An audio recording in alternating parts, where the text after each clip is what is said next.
नमस्कार विद्यार्थी मित्रांनो, स्वागत आहे आपले सर्वांचे स्टडी विथ एजे या यूट्यूब चॅनलमध्ये. मित्रांनो, आपण जी अंकगणितची सिरीज घेतलेली आहे त्याच्यामध्ये आपण एक सरासरी कशी काढायची त्यावर एक दोन व्हिडिओ बनवलेले आहेत. आणि आता सरासरीच्या नंतर पर्सेंटेजवर एक मला व्हिडिओ बनवायची इच्छा झाली, कारण पर्सेंटेज हे बऱ्यापैकी विद्यार्थ्यांचं अगदी वीक पॉईंट असतो. पर्सेंटेज तर म्हणजे पर्सेंटेज विचारलं, टक्क्यांचे टक्के विचारल्यावर तर अगदी गोंधळच उडतो. पण सर्वसामान्य गोष्टींमध्ये पोलीस भरतीच्या पेपरला बऱ्यापैकी 25%, 50%, 75% अशा प्रकारचे प्रश्न विचारले जातात.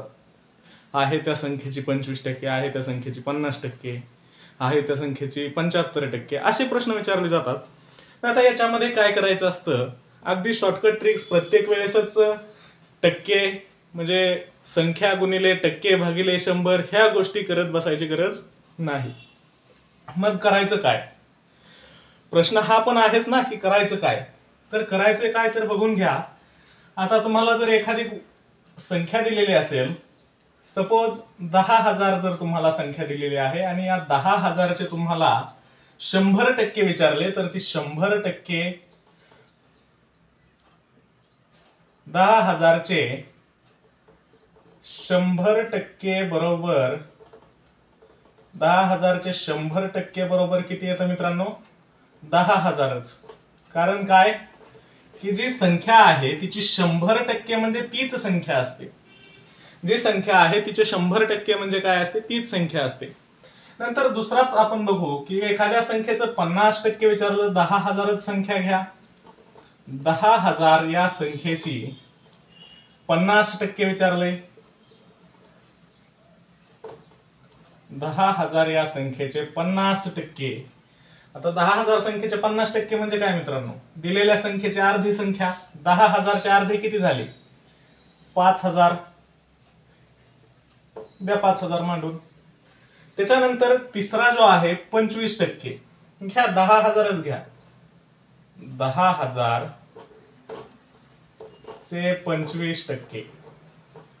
10,000 चे किती? 25% मित्रांनो. आता हे 10,000चे जर तुम्हाला 25% काढायला सांगितले तर तुम्ही कसे काढणार? 1/4 कशाचं करायचंय आपल्याला? मूळ संख्येचं. जी संख्या दिलेली आहे त्या संख्येचं. 10ला जर 1/4 म्हणजेच 4 ने भागिले केलं तर 4 1 4, 4 2 8, 4 2 8 आणि इथे किती उरले मित्रांनो? मग 2 उरले. मग आता हे 2 कुठे उरले? या ठिकाणी उरले. तर 2 उरल्याच्या नंतर उरले काय करायचं? 4 1 4 आणि 4 5 20. 4 1 4 आणि 4 5 किती? 20. उरले किती? 2 शून्य. 2 शून्य पुढे देऊन टाका. अगदीच इतक्यापर्यंत तुम्हाला जर ते नाहीच लक्षात बसलं तर काय करा? 25% विचारलं तर 10,000चे काय करा? 50% करा, अर्ध करा आणि पुन्हा 25% साठी पुन्हा 50%चा अर्ध करा. 25 हे कितीचा अर्ध आहे? 50चा अर्ध आहे. 5,000चे अर्धे करा, 2,500 येऊन जाईल. त्यानंतर 75% जर तुम्हाला विचारलं, तुम्हाला काय विचारलं मित्रांनो? 75% विचारलं. आता 75% कसं करायचं की जी संख्या आहे, संख्या कोणती आहे आपली? 10,000. 10,000ला काय करायचं? गुणिले 3 आणि भागिले काय करायचं? 4 करायचं. गुणिले 3 केलं म्हणजेच मित्रांनो, आता मी या ठिकाणी काय केलं? 10,000चे किती झाले? 30,000 झाले. बरोबर. त्याला भागिले काय आलं? 4 आलं. 4 1 4 आणि 7 चोक 28. उरले किती या ठिकाणी मित्रांनो? 2. पुन्हा हे 2 आणि हा 0 किती झाले? 20. 4 5 20. उरले किती शून्य? 2 शून्य. देऊन टाका इथे. 10,000चे 75% किती झाले मित्रांनो? 7,500. हे असे टक्केवारी काढण्याचे अगदी सोपे ट्रिक्स आहेत. पण याच्यानंतर पुढचा जो प्रकार असतो तो पुढचा प्रकार म्हणजे काय असतो मित्रांनो? की टक्क्यांचे टक्के काढणे. आता टक्क्यांचे टक्के म्हणजे कसं की तुम्हाला संख्या दिलेली नसते आणि काहीच दिलेलं नसतं. संख्या वगैरे न देता ते काय करतात? 50%चे 50% किती असं विचारतील. काय विचारतील? 50%चे 50% किती. यानंतर जे आपले टक्क्यांचे टक्के काढा प्रश्न असतो पोरग मित्रांनो बघितलं नाही प्रश्नाला टक्क्यांची टक्के काढा, लगेच आपण कालची जी म्हण बघितली होती की बाबा पांघरून पसरून पाय पसरावे, अंथरून पाहून पाय पसरावे, असं जे कालचे आपण म्हण बघितले होते, अंथरून पाहून पाय पसरावे, त्या पद्धतीचं मित्रांनो पोरग काय करतंय, टक्क्यांचे टक्के म्हणलं की विषय सोडून देतोय. त्याला वाटतं आता संपला विषय, हे आपल्याला काही येत नाही. अरे पण याच्या इतका सोपा तर प्रश्नच कोणता नाही तुम्हाला, कारण हे फुकटचे मार्क देण्यासाठी हा प्रकार दिलेला असतो. बघा याच्यामध्ये आता 50%चे 50% जर तुम्हाला काढायला लावले तर कसे काढायचे. 50%चे 50% म्हणजे काहीच नसतं मित्रांनो. बघा तुम्हाला पहिल्या याच्यात फक्त मी फॉर्म्युला समजून सांगतो. 50% म्हणजे किती, 50 भागिले 100 गुणिले चे म्हणजे काय असतं मित्रांनो, गुणिले असतं, आणि परत 50% म्हणजे किती, 50 भागिले परत किती, 100. आता ह्याला जर मी असं लिहिलं 5 5 25, त्याला पुढे 2 शून्य, ही दोन्ही शून्य इथल्या, 5 5 25, 2 शून्य 2500, आणि हे जे एक आहे 1, आणि हे खालचे 2 आणि 2 किती, 4 शून्य, 1 2 3 4 शून्य म्हणजे किती, 10,000. 2500 भागिले 10,000.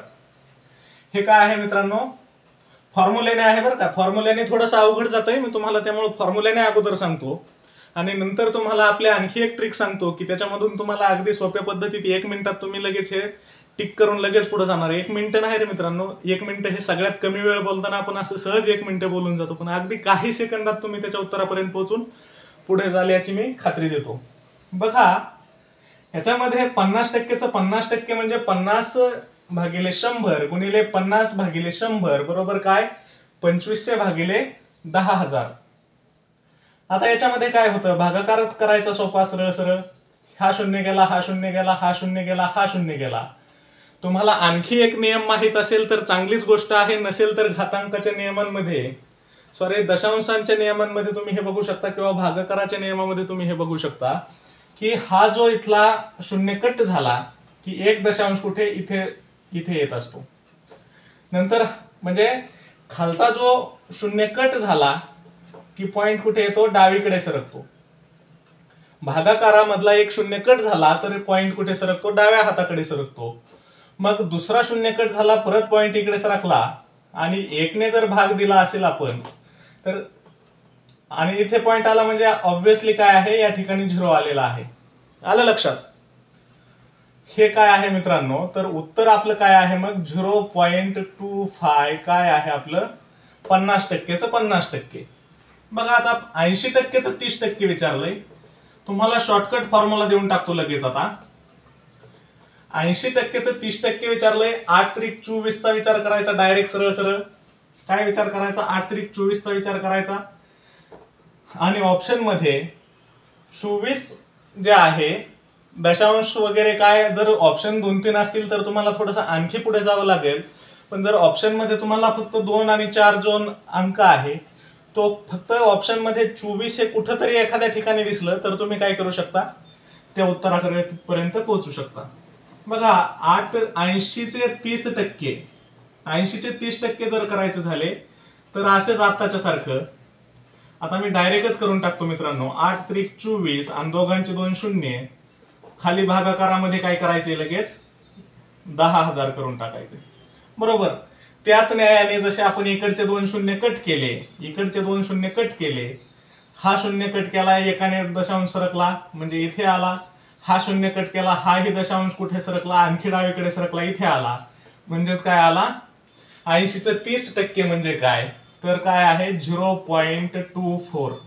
याला 24 म्हणायचं नाही मित्रांनो, म्हणायला म्हणा पण वाचताना याला असं वाचतात की 0.24, 0.24 असं वाचतात. त्याच्यानंतर 40%चे 60%. बघा सोप्या पद्धतीत अगदी, आता आपण हेही करणार नाहीत मित्रांनो. 40%चे किती, 60% करायचे आहेत आपल्याला. अगदी सेम येईल मित्रांनो. आता हे आणि हे काय येणार आहे, सेम येणार आहे. म्हणजे बघा मला लगेच लक्षात येतंय आता हे 6 चौक 24, 2 शून्याला 2 शून्य इथे येतील. भागाकारामध्ये जर आपण 1000 केले, 10,000 जर केले तर 10,000 मधल्या शेवटच्या 2 शून्याने हे 2 शून्य कटतील, हा शून्य कटला, दशांश इथे आला, हा शून्य कटला, दशांश आणखी एकाने इकडे सरकला, म्हणजे 0. काय आलं, 24. उत्तर काय आलं, 0.24. त्यानंतर पुढचा जो आहे आपला 20%चे 10%. 20%चे किती मित्रांनो? 10%. आता याच्यामध्ये काय येईल? सरळ सरळ हा येईल 200. 20 गुणिले 10 किती येणार मित्रांनो? 200. भागिले भागाकारामध्ये काय येईल? 10,000. 10,000चं काय करणार आहोत आपण मग आता? हा शून्य गेला, हा शून्य गेला, हा शून्य गेला, हा शून्य गेला. आणखी हे 2 शून्य उरलेले आहेत मित्रांनो. आता खाली 2 शून्य उरल्याच्या नंतर हा शून्य कट केल्याच्या नंतर आपला दशांश इथे येईल आणि पुन्हा हा एक शून्य कट केल्याच्या नंतर या ठिकाणी एक शून्य ऍड होईल आणि शून्याच्या पुन्हा इकडे दशांश सरकेल आणि मग इथे एक मोठा शून्य येईल. म्हणजे 0.02 काय आहे? 0.02 हे काय आहे मित्रांनो? 20%च्या 10% काय आहे? 0.02. चला पुढचा जो आहे आपला, पुढचा 12%चे 30%. अगदी सोपं आहे. याच्यामध्ये तुम्ही लॉजिक आणि सूत्र जास्त भानगडीत पडायचं नाही मित्रांनो. 12 त्रिक 36. 36 मधला 3 आणि 6 तुम्हाला दशांशाच्या मागे पुढे कुंकडाही दिसला आणि 3 आणि 6 वाला ऑप्शन एकच असेल तर तो ऑप्शन बिंदास निवडून चला. पण त्यापुढे तुम्हाला सांगतो की याचं करायचं कसं. तर 12 त्रिक 36 आणि हा एकच शून्य आहे बघा. आता इथे 12 त्रिक 36 आणि इथे एकच शून्य उरला. आपल्याकडे वरती दोन्हीकडे एक एक शून्य होता म्हणून आपण इथे 2 शून्य घेतले. पण 12 त्रिक 36 हा 30 वाला एकच शून्य आपल्याकडे आहे म्हणून 360 भागिले काय येणार आहे आपलं? 10,000. प्रॅक्टिसने मित्रांनो प्रश्नाकडे बघितलं की तुम्ही डायरेक्ट ऑप्शन सहित सगळं सांगू शकता. बघा हा शून्य गेला, हा शून्य गेला, हा शून्य गेला, दशांश इथे आला, हा शून्य गेला, दशांश आणखी इथे आला आणि हा शून्य जाण्यासाठी इथे आणखी एक शून्य येईल व दशांश इथे येईल. आता दशांशाच्या अलीकडे जर काहीच नसेल तर काय असतो मित्रांनो? शून्य असतो. दशांशाच्या डाव्या बाजूला काहीच नसेल तर शून्य असतो. मग काय येईल आपला? 12%चे 30% बरोबर 0.036. 0.036 काय येईल आपलं? उत्तर येईल. अशा पद्धतीने अगदी एकदम शॉर्टकट मध्ये मित्रांनो, यामध्ये काही मोठी पद्धत नाही. आणखी यासारखेच आणखी नवनवीन व्हिडिओ जर तुम्हाला बघायचे असतील तर या चॅनलला लाईक, शेअर आणि सबस्क्राईब करा. मी तुमच्यापर्यंत जी नोव्हेंबरची बॅच आहे मित्रांनो, पोलीस भरतीची जी आपली बॅच आहे, नोव्हेंबर 2024 ला ऍड येणार आहे. त्या ऍड मधील विद्यार्थ्यांना पुरेपूर मार्गदर्शन करण्याचं मी या ठिकाणी काम करणार आहे. त्यामुळे जर माझ्यावर विश्वास असेल, माझी शिकवण्याची पद्धत तुम्हाला जर आवडत असेल तर या चॅनलला लाईक करा, शेअर करा आणि गोरगरीब मित्रांपर्यंत जास्तीत जास्त शेअर करा आणि या चॅनलला सबस्क्राईब करा. धन्यवाद मित्रांनो.